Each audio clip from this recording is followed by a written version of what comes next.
Welcome back to the beautiful shores of Denmark. This is where we find the so-called Danish gold, also known as amber.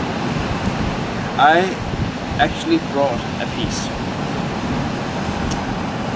I didn't find it here. As you can see, it's already mounted. But look up against the light. Isn't it beautiful?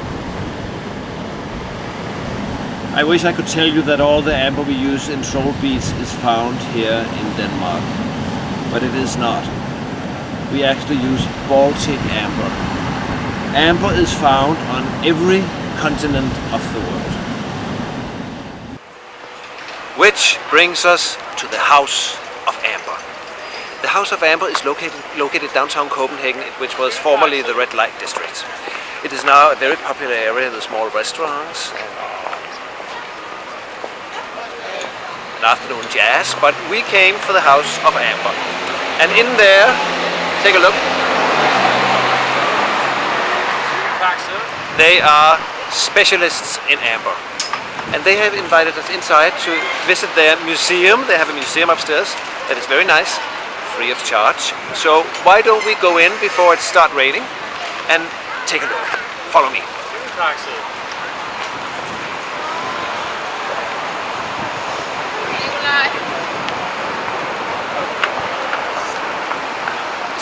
It's very nice in here.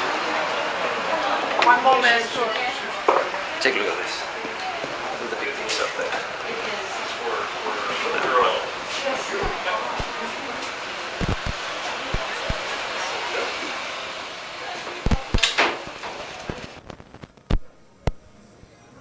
I know it's nice, but come down here and follow me. So, Christian, tell me, what is it? What do you find special about amber? What is it that's so unique in your eyes? Well, as you know, amber is a very special piece of Danish history. Yeah. It's been now unofficially named the national gemstone of Denmark, because it's something that is so known to come from here and from Scandinavia. Yeah. It is found in the coast of the north, west Jylland in Denmark. Yeah. It's also called the gold of the north. Oh, that's nice. Because it used to be a meter of exchange, and it used to be used as a currency. Okay, cool. In the old days. Oh, that's nice. You know, when I look around, there's so many different colors and shapes and textures to this amber. How is that?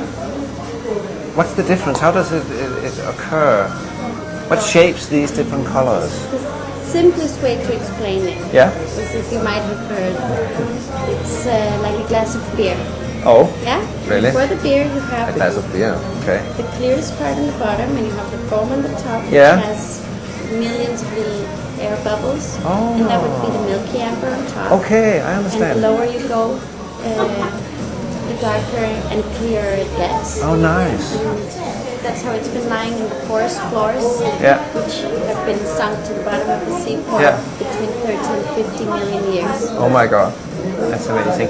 I think we'll have a look upstairs in your museum. Welcome to go up in our museum, and thank you very much. a lot of explanations up there that can help. Thank you.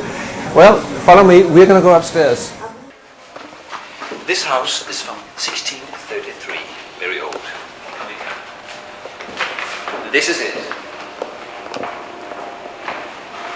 Amber is actually petrified resin from prehistoric trees that were about 30 to 50 million years old. It was what they call the so-called amber trees. They're now extinct, but when the tree got a cut or a branch fell off, the resin dribbled out just like pine trees today, and when the tree fell to the ground, it was covered with dirt or water, and the sheer pressure of time made the resin turn into amber. They don't really know how these trees have looked, but there's a drawing what it might have looked like. Take a look.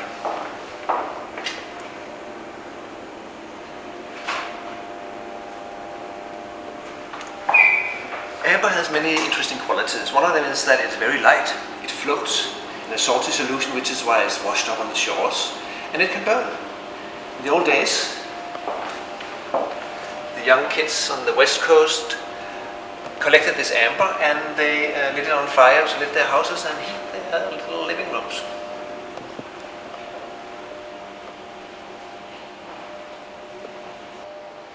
Like I said, amber comes from every continent of the world, and in Europe there are a lot of different places where you can harvest amber.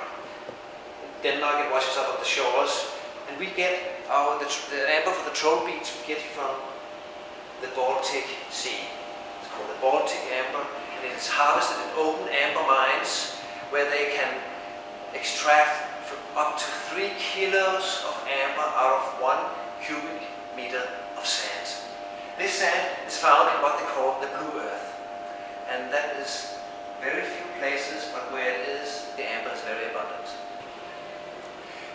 When it comes to judging the quality of amber, it doesn't really matter what color or what texture, what size the piece has.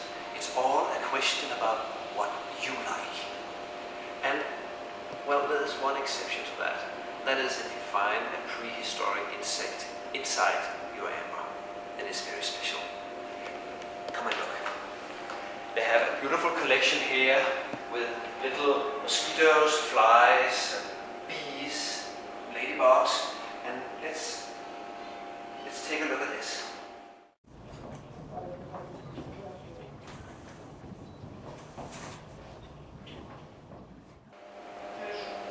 This is the biggest piece of amber found in the world. Look.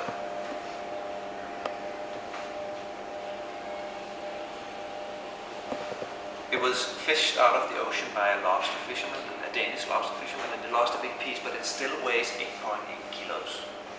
Well, amber is only a little harder than a fingernail, which makes it very easy to cut and carve into. And they have some beautiful artifacts upstairs. Let's go and look.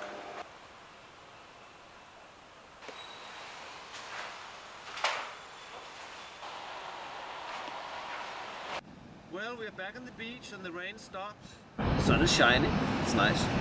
And I guess that's all I can tell you about amber. No, wait a minute, there's one more thing. If you walk on the beach and you find something like this and you don't know whether it's amber or not, that's a test you can do. You take it and you click it on your teeth. If it makes a hollow sound, it's amber. If it makes a clicking sound, it's just a rock. So this piece of rock that I just found on the beach is a clicking rock, and I guess I wasn't lucky that time.